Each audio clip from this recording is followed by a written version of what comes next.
சென்னை மாநகராட்சியில் உள்ள 1,50,000 தெருநாய்களுக்கு ராபிஸ் தடுப்பூசி போட மாநகராட்சி நிர்வாகம் முடிவெடுத்துள்ளது. இது தொடர்பான கூடுதல் விவரங்களை தருகிறார் செய்தியாளர் ஜபர்சன். வணக்கம், விவரங்கள் என்ன சொல்லலாம்? சென்னையில் நாளுக்கு நாள் தெருநாய் தொல்லை அதிகரித்து வரக்கூடிய நிலையில அதை கட்டுப்படுத்துவதற்கு மாநகராட்சியும் பல்வேறு நடவடிக்கைகள்ல ஈடுபட்டு வருகிறது.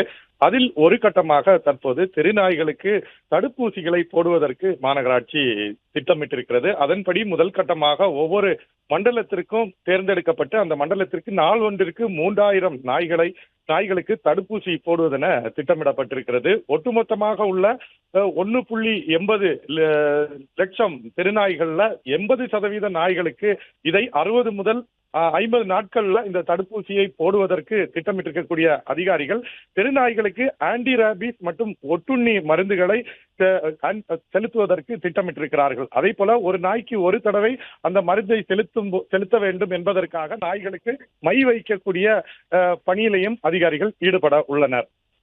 பிளே ஸ்டோர் மற்றும் ஆப் ஸ்டோரில் இருந்து பாலிமர் செயலியை QR கோடு மூலம் பதிவிறக்கம் செய்யுங்கள்.